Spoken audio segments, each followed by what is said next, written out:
Chapter 29.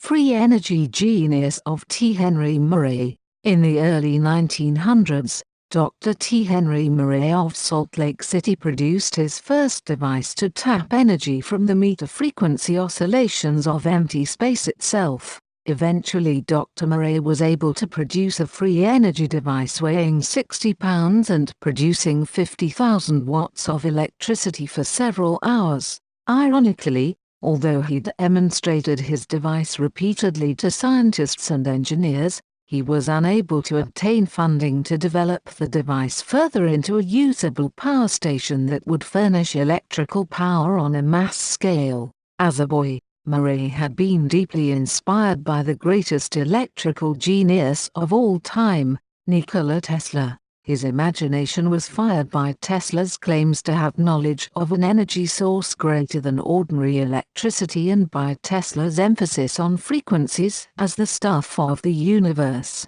Murray produced his first elementary device that delivered measurable electrical power, and he continued to work diligently on energy devices when he had time. In the 1920s and 1930s he steadily improved his devices, particularly his detector tube, and the only real secret of the device according to Murray. In his book, The Sea of Energy in Which the Earth Floats, Murray presents documented evidence that he invented the first transistor-type valve in 1925, far ahead of the officially recognized discovery of the transistor. In his free energy detector tube, he used a variation of the transistor idea, a small rounded pellet of a mixture of zinc, a semiconductor material and a radioactive or fissile material. His patent application, for which a patent has never been granted, was filed in 1931,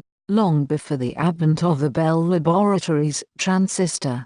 In test after test, Murray demonstrated his radiant energy device to electrical engineering professors, congressmen, dignitaries and other visitors to his laboratory. Several times he allowed independent investigators to completely disassemble his device and reassemble it, then reactivate it themselves. In all the tests he was successful in demonstrating that the device could produce energy output without any appreciable energy input. According to documentation, no one was able to prove that the device was fraudulent or that Murray had not accomplished exactly what he claimed. There are records of signed statements from physicists, electrical engineers and scientists who came to the Murray laboratory as doubting Thomases and left with the conviction that Murray had indeed succeeded in tapping a universal source of energy that could produce free electrical power.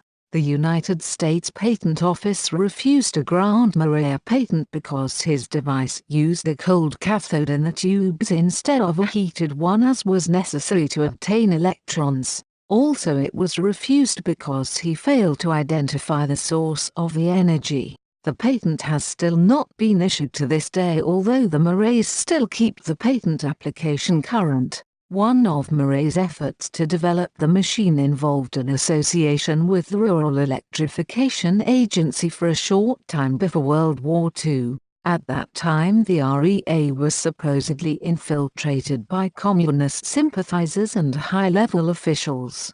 These officials continuously urged Murray to turn over all details of his device to the Soviet Union and also arranged the visits of high-level Soviet scientists to the Murray laboratory to see his device in operation. On the initiative of the communist-infiltrated REA, one person spent around 2 months in Murray's laboratory and succeeded in gaining Murray's trust. Murray disclosed most of the details of the construction of the special valve, the only person to which Murray ever completely confided. Eventually Murray became concerned with the repeated attempts of the REA to get the device into the hands of the Russians. He concluded that he had become involved with a governmental group comprised of radicals and revolutionaries. Murray was himself wounded by gunshot in his own laboratory in 1940, which could suggest that his fears were based upon fact.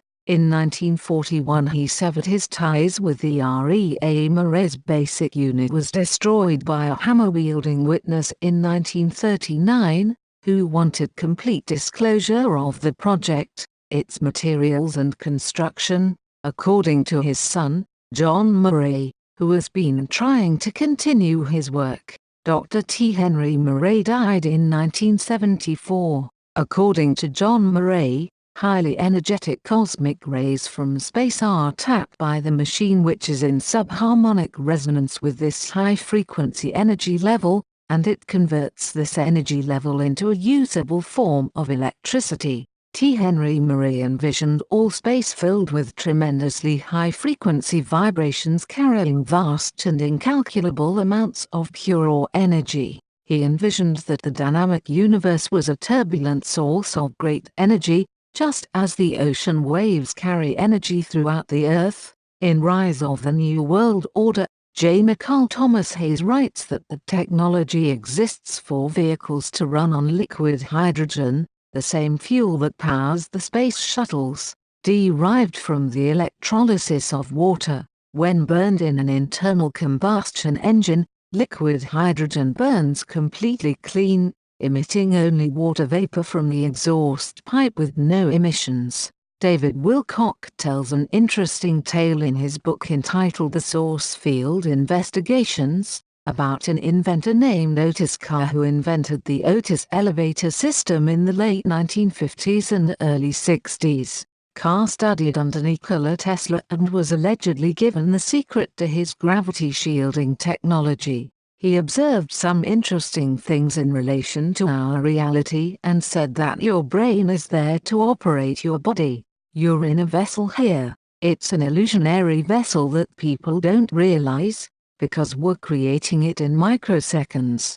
From 1 second to another, these shutters are opening and shutting, creating all this reality that you see around you, but it doesn't really exist. It's all spirit. It's all energy, but we are creating it.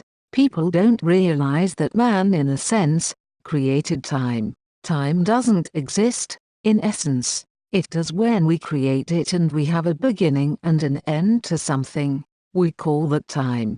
But in greater reality there is no time.